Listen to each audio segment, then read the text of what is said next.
story you are about to hear is true. Only the names have been changed to protect the innocent. Fatima Cigarettes, best of all long cigarettes, brings you Dragnet.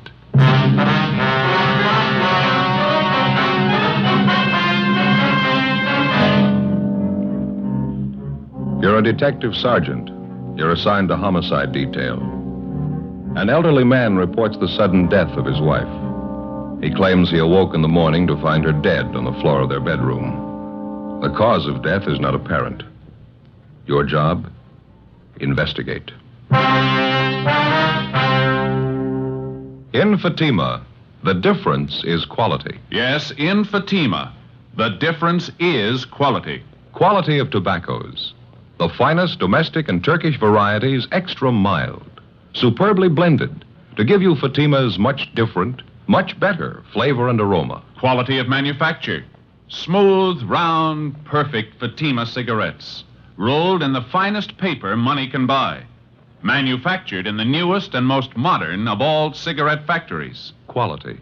Even to the appearance of the bright, clean, golden yellow Fatima package. So compare Fatima yourself today. You'll find Fatima gives you all the advantages of extra length, plus Fatima quality, which no other king-size cigarette has. Yes, light up a Fatima.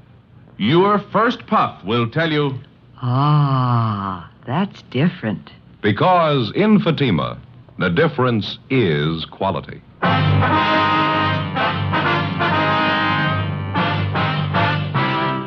Dragnet, the documented drama of an actual crime. For the next 30 minutes, in cooperation with the Los Angeles Police Department, you will travel step by step on the side of the law through an actual case transcribed from official police files. From beginning to end, from crime to punishment, Dragnet is the story of your police force in action. It was Friday, November 12th. It was cold in Los Angeles. We were working the day watch out of homicide detail. My partner's Ben Romero. The boss is Thad Brown, chief of detectives. My name's Friday. It was 9:38 a.m. when I got back to the first floor of the Blackwell Hotel. Room 7. Oh, hi, Joe. Come on. Yeah. How's the old fella doing? Did he tell you anything? Hasn't talked at all. He's pretty broken up. Woman's dead, that's about it. How about the bruise on her forehead? You think that could have been it? No, it was just a slight bruise. I don't think that could have killed her. They moved the body out of the room yet? Yeah, they just did, taking it downtown for the autopsy. Well, I guess we can take the old man back to his own room now, huh? Yeah, I think so. He's back here in the kitchen there. Fixed him a cup of coffee. Still feeling pretty bad. Mr. Turner, would you like to go back to your room now? Everything's been fixed up. Mr. Turner? What happened? You can tell me. What happened to Gertrude? I'm afraid we don't know, Mr. Turner. Not yet. I told you about it, didn't I? Woke up this morning about 8 o'clock.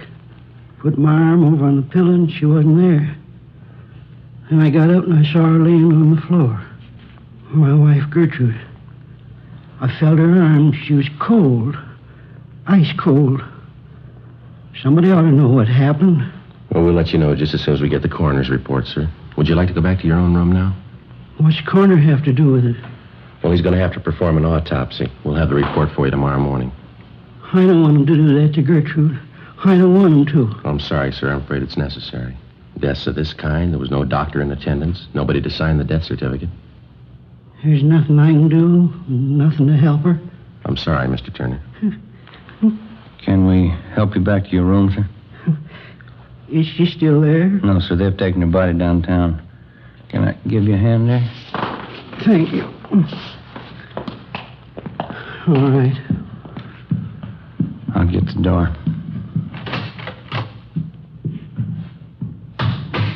Where'd Mr. Parkson go?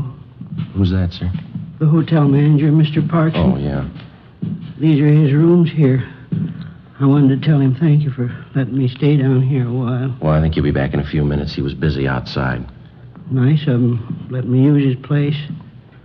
I couldn't stay in our room. Not the way it was. Gertrude lying there. It's all right now, Mr. Turner. Can you make the stairs all right? Yes, sir, thank you. I'm just a little tired, that's all. Guess the whole thing's been too much for me. Maybe you'd like to have us call your family doctor. No, we don't have a family doctor. I'll be all right after a spell.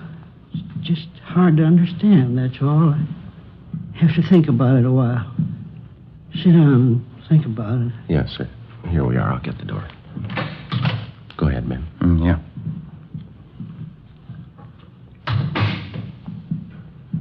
It's right there on the floor, officer. It's where I found her when I woke up. Right there by the bed. Mm-hmm. Where have they taken her? Downtown, Mr. Turner, to the county morgue. Oh. They'll let me see her, won't they? Yes, sir, they will. Do you feel up to answering a few questions for us now? All right. I'll tell you everything I know about it. I don't see how it's going to help anything. We'll try to make it as brief as possible, sir. Now, your wife's full name is Gertrude Agnes Turner, is that right? Yes, that's right. Her age? Let's see, Gertrude, 63. Yeah, that's it. I'm 4 years older than her. That's how I always tell. Was your wife in good health, Mr. Turner? Under a doctor's care, anything like that? No. Nothing wrong with her I know of. Heart trouble? Anything like that? No, sir. She used to have headaches every now and then. A doctor friend of ours back home used to send pills for her to take. That's about all. How was your wife feeling last night? Was she all right then? Just fine. When I woke up, I put my arm over on her pillow. She wasn't there. Then I got up and saw her laying on the floor, right by the bed. Gertrude. She was ice cold. There was a little bruise up here on her forehead. I thought I was dreaming. She was dead. We weren't even married a year. Do you want to go on, sir? You think you feel all right? Yeah, it's all right, officer. I got a little bit of brandy in that cupboard over there. Think I could use some if you two officers don't mind? That's perfectly all right, sir. Yeah, I'll get it, Mr. Turner. We had it all figured out Tuesday, November 16th. That's her name's day. How's that, sir? November 16th. It's my wife's name's day. You see, Gertrude's a German girl. A lot of German people don't celebrate their birthday. They celebrate their name's day instead. Next Tuesday's St. Gertrude's Day. Oh, I see. There you are, Mr. Turner. Thank you. Either one of you officers care for some brandy? You're certainly welcome to it. No, thank you very much.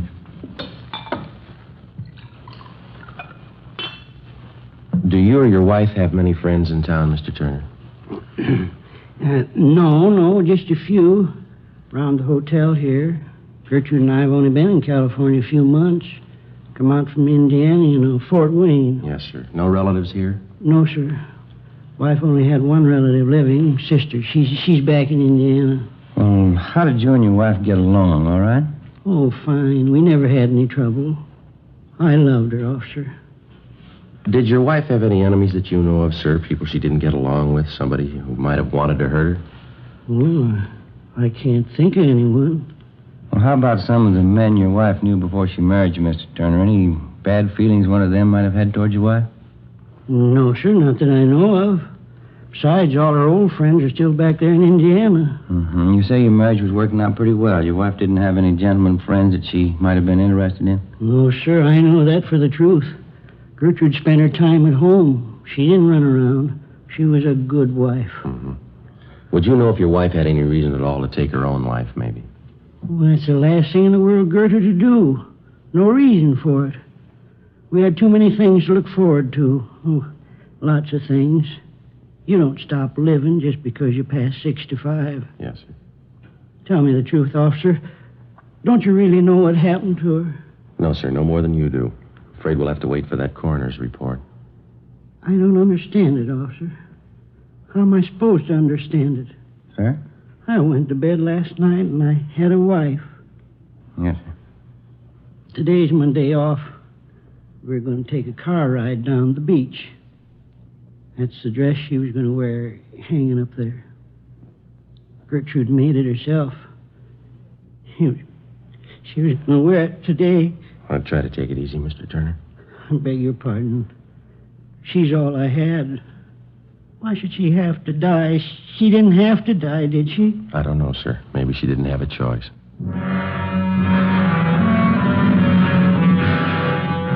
The body of the dead woman, Mrs. Gertrude Agnes Turner, was removed to the county morgue for autopsy. Ben and I filled out the 311 form, the dead body report, and filed it, pending the outcome of the autopsy. A couple of Mr. Turner's friends who lived upstairs from him at the Blackwell Hotel agreed to look after the old man until he got over the shock of his wife's sudden death. 7:45 the next morning, I checked in for work as usual. Morning, Joe. Morning. What do you know? Not much. Pretty slow. How about the Turner woman? No word on the autopsy, huh? No, coroner hasn't called yet. Have you got any smokes? I left the house in a hurry this morning and forgot everything. Yeah. Right here. Oh, thanks. Here. Thanks. Lousy morning. Another row with the wife. Oh? What's the matter? Oh, another one of those church bazaars she got herself mixed up in. She's calling on me for help again. Oh, yeah? What she wants you to do now? Remember the last time, don't you? That spring bazaar? Had me working on decorations down to the church 7 nights a week. 18 women running around telling you what to do. Yeah. It's like a madhouse, Joe. This time it's even worse. How do you mean? This time the ladies figure they ought to have a little more production. They want me to dress up in some kind of a funny costume. Auction off pies and cake. You know, stovepipe hat, false mustache will work. No? You turned them down, huh? You won't do it, will you? Well, not exactly. Wife kicked up such a row, I guess I'll end up doing it. Got an idea, though. Uh-huh.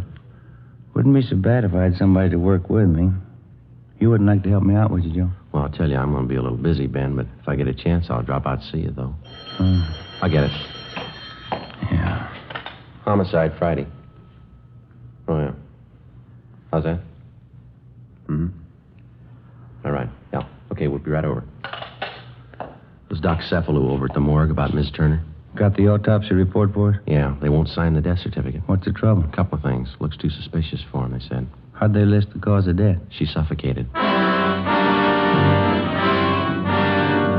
8:15 a.m. We went across the street and talked with Dr. Cephalou.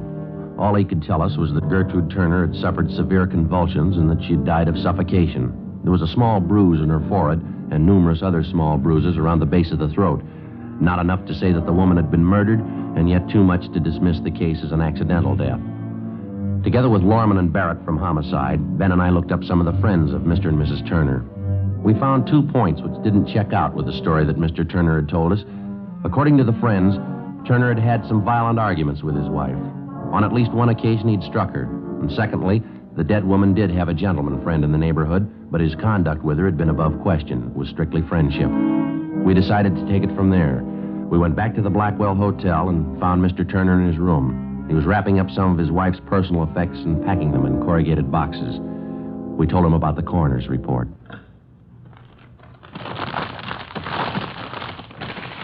I don't think I believe that, Sergeant. People just don't suffocate. There's got to be a reason for it. Yes, sir. That's what we're looking for.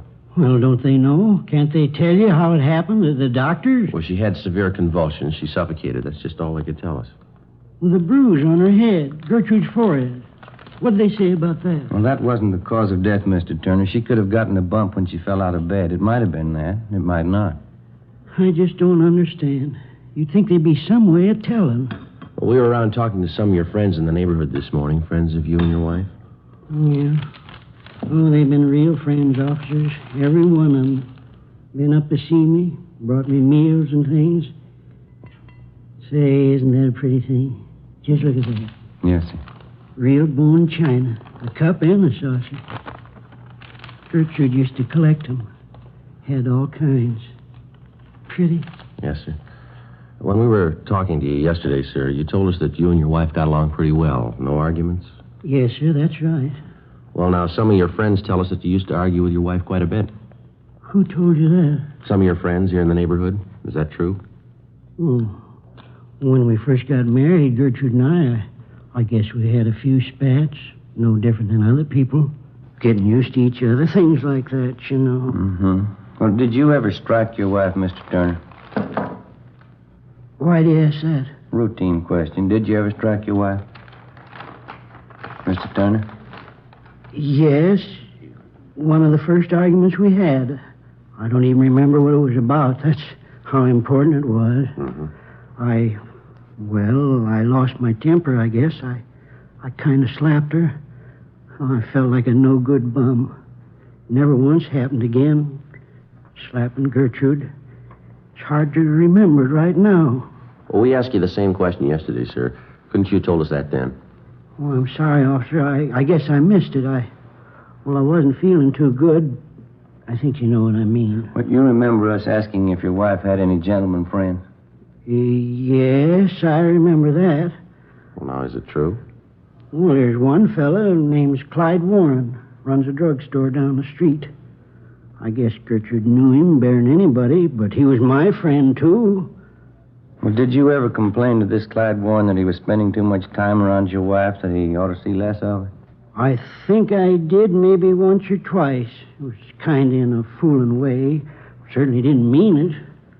Clyde Warren's one of my best friends. Well, did you ever complain to your wife that she was seeing too much Warren? No, sir, never even mentioned it. Why you ask me all these things? Well, your wife's dead, Mr. Turner, and we still haven't found out why. But you ask me questions like I had something to do with it. Well, you were the last one to see her alive, sir. You were alone with her in this room the night she died. You think I killed Gertrude? Is that it? You think I killed my own wife? No, sir, we didn't say anyone killed her. You think I killed my own wife? You think I killed her? Well, did you kill her, Mr. Turner? You know I didn't kill Gertrude. You know I didn't do that. I'm sorry, sir. There's not much else we can do now. What do you mean? The coroner found a series of bruises on the body, right around here, base of the neck. We know she died of suffocation. The two things seem to fit pretty well. I don't know what you mean. I didn't see any bruises, not on her neck. I don't know what you mean. We'll have to take you downtown, sir. You can call your lawyer now if you like. I don't have a lawyer. Why are you taking me downtown? No alternative. We're going to have to book you. How's that? Suspicion of murder. 10:25 a.m. Before we booked him at the main jail, Mr. Turner asked us if we'd get off a telegram to his sister-in-law, Mrs. Helen Raymond, in Fort Wayne, Indiana, informing her of what had happened. We told him we would, and we did. We booked him in on suspicion of 187 PC, and then we checked back in at the office. We put in a call to the insurance company that held a policy on Mrs. Turner. Yes, sir. Gertrude Agnes Turner. Mm-hmm. What was that? All right. Right. Thank you, sir. Goodbye. What'd they have to say? Mrs. Turner had 3 different policies on her life, total of $5,000. Mr. Turner's a beneficiary on all 3. Well, that'll do for a motive. There's something else here. Yeah? Newest policy is for $1,000, industrial policy. When was it taken out? 3 weeks ago.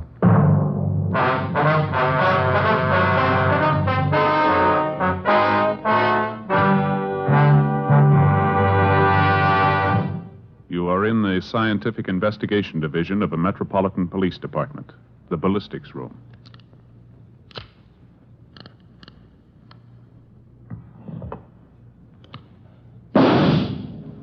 You have just heard a test bullet fired from a .38 caliber revolver found in the possession of a suspect. The test slug is removed from the ballistics box and compared with the slug found at the scene of the crime. There they are. Side by side, they look alike, but examination will prove a world of difference. You'll find the same is true when you compare king-size cigarettes. Fatimas are the same length as any other king-size cigarette, 85 millimeters.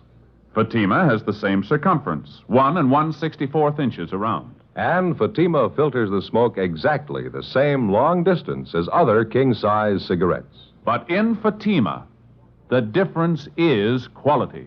Fatima gives you extra mildness, a much different, much better flavor and aroma. You get all the advantages of extra length, plus Fatima quality, which no other king-size cigarette has.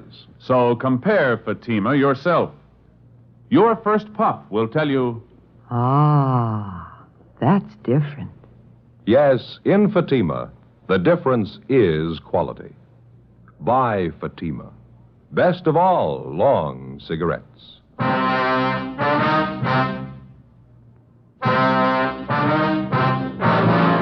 Monday, November 15th, 10 a.m. The investigation went on. We failed to uncover any additional evidence against the suspect, Mr. Turner. We had 3 main points against the man. The recently issued insurance policy on his wife for $1,000, the fact that he had fought with his wife and struck her on several occasions, and the series of bruises which had been discovered at the base of the dead woman's neck. Well, as it stood, we weren't too sure that the case would hold up in court. Ben was less sure that the old man was actually responsible for the death of his wife. We figured if Turner was guilty, we might try to impress him with the evidence against him and attempt to get a confession. Monday, 1 p.m., we went over to the main jail to interrogate the suspect.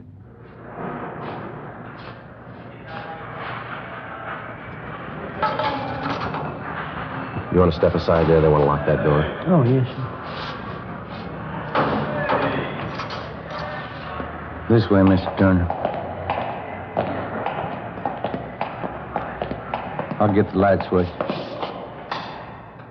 Right in here, Mr. Turner. Mr. Turner, you'd like to sit down? All right. Thank you. Why'd you come to see me? Have you found out something? We've been checking a little bit further into the case, Mr. Turner. We got a few more questions for you, if you don't mind. Did you send the message to my sister-in-law, Mrs. Raymond, the one I asked you to send? Yes, sir, we took care of it. You got the address right, didn't you? Fort Wayne, Indiana? That's right, sir. Sent a telegram, told her all about it. That was 2 days ago. She should have gotten it by now. I haven't heard a word from her. Are you sure she got the telegram all right? Pretty sure. We'll check on it when we get back to the office. A few things we got here that you might like to know about, sir. Maybe you can help clear them up for us. What's that, officer? We understand that your wife, Gertrude, had some insurance on herself. $5,000 worth? Yes, that's right. Something you want to know about it? Well, she named you as the beneficiary in each of her policies. Is that correct? Yes, sir. Gertrude was a great believer in insurance. Don't hold with it too much myself. She used to tell me all the time. Yes, sir. In case she died first, she wanted me to have a little something for old age. Something to retire on and get a little ranch out in the valley. I understand she took out a policy just lately, $1,000 about 3 weeks ago. I know about it. I didn't want her to do it. Clean waste of money, I told her. Payments are pretty steep. Well, sir, is there anybody who can back that up? That you told your wife you didn't want her to take out that policy? No, I don't think so. We didn't talk about our business with other people. Mm-hmm. Yeah. Friday, Romero. Yeah? What is it? Phone call says it's important. Either one of you. You want to get it, Ben? You okay? You can take it out the desk here. All right, thanks. I think I know what you mean. The insurance. You think that's why I killed Gertrude, isn't that right? Well, sir, put yourself in our place, Mr. Turner. What would you think? You know in your heart I didn't kill my wife. You know that in your heart. Well, they don't pay us for what we believe, Turner. They pay us to get the facts, to run down evidence. Doesn't make any difference what I believe. But you know I didn't kill her. You know that, don't you? Well, sir, I know we asked you if you ever argued with your wife, and you told us no. We found out you beat her up a couple of times. We asked you if she was friendly with any of the men in the neighborhood. You told us no. We found one. We asked you about the bruises the coroner found on her neck. You don't know. You can't explain them. We asked you if your wife had been ill, if she had any sickness to explain her dying the way she did, and you said no. We asked you about the insurance. You can't explain that either. 3 weeks before she dies, she takes out $1,000 on her life. She dies in the same room with you, and you don't know how or why. Now, you tell me, mister, what are we supposed to believe? I didn't kill her. Somebody has to believe it. Somebody. I didn't kill her. Joe, see you a minute. Yeah. Yeah. That phone call, it was long distance. Turner's sister-in-law, Mrs. Raymond. What you want? Calling from Fort Wayne. She's flying out here tonight. Seemed pretty wrought up. About her sister, huh? Mostly about Mr. Turner. She claims he's innocent. Seems pretty sure of it. She can prove that Turner didn't kill his wife? That's what she said. She's bringing the proof with her. Tuesday, November 16th. Turner's sister-in-law, Mrs. Raymond, was scheduled to arrive at 6 p.m. by plane from Indiana. At 2 p.m., one of the main points in the case against the suspect was proven false. A woman friend of Mrs. Turner, after reading of the husband's arrest in the paper, informed us that while Mrs. Turner was visiting her home a few days before she died, she complained of a severe headache. The woman's son, who was studying to be a chiropractor, attempted to treat Mrs. Turner's headache by manipulating the muscles in her neck and shoulders. The woman said that Mrs. Turner called the next day and complained about receiving bruises on her neck as a result of her son's experimental treatment. The son came down to the office and signed a full statement to this effect. At 7 p.m., Mr. Turner's sister-in-law arrived. With her was a Dr. John Grant, a Fort Wayne physician. The two of them told us their story and gave us all the information they had concerning the case. Ben and I went immediately to the main jail, picked up Mr. Turner, and brought him back to the office. His sister-in-law and Dr. Grant waited in the adjoining room. Why'd you bring me here? You gonna ask me more questions? I told you everything. No, sir. No more questions. You can't take me off to prison. I haven't had a trial yet. No, sir, you're not going to have a trial, Mr. Turner. We're releasing you. How's that? Your sister-in-law, Ms. Raymond, she's in the next room with her doctor. They're going to take you home, sir. I don't think I understand, officer. How do you mean? Your sister-in-law just got in from Fort Wayne tonight, and she has her family doctor with her. They told us about your wife, Gertrude. Everything we had to know. About Gertrude? My wife? Well, what do you mean, officer? Well, maybe you can understand, sir. Your wife was afraid to let you know. She told her sister she was afraid it might break up her marriage. Afraid to tell me what? Well, your wife suffered from epilepsy. She had it most of her life. She had epilepsy? Yes, sir, she did. And this Dr. Grant showed us that he's been sending your wife medicine ever since you moved out here to California. We treated her many times for the same thing before you met her. She figured it might ruin her chances of marrying you, so she kept it a secret. The medicine. I remember that. Used to come through the mail. And that's it, sir. Counts for the headache she had the night before she died. She probably had an attack during the night, suffocated. That's how you found her in the morning. Well, why didn't they know? The coroner, they examined her. Well, sir, that's just the point. If you die of epilepsy, there's just no way of telling, not even by autopsy. Convulsions and suffocation. That's the only way they can list it. And she was ashamed. Gertrude. She was afraid to tell me. Yes, sir, that's what she wrote to your sister-in-law. We saw the letters. And I can leave now if I want to? Is it all right? We'll get you things from the property clerk first, and then you can go. Can I see Helen now, my sister-in-law? I'd like to say hello. Yes, sir, you can. It's right through that door there. Well, thank you kindly. It's all right. Officer, Yes, just one thing I'd like to ask. yes. You knew all the time, didn't you? I mean in your own heart. How's that? I couldn't have killed Gertrude. In your own heart, you knew that, didn't you? Officer? Yes, sir, I know it. I thought you did. I'll be right back.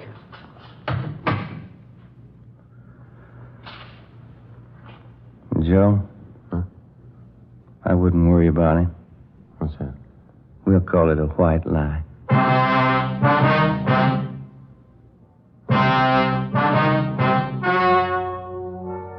The story you have just heard was true.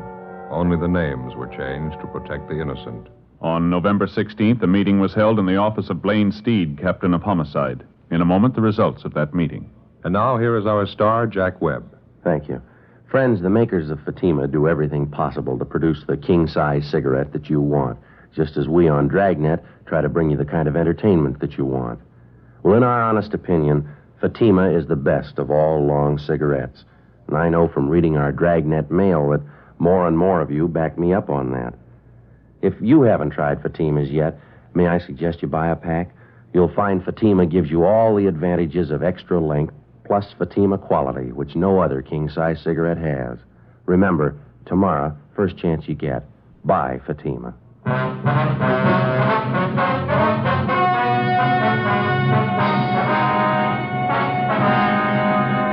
The death of Gertrude Agnes Turner was proved beyond a doubt to be due to natural causes. A 9.10 report was made which completely exonerated the husband of the dead woman.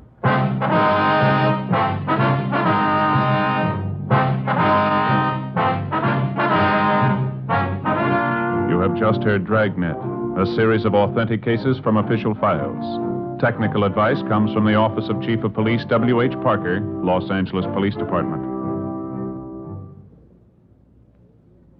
Stay tuned for Counterspy next over most NBC stations.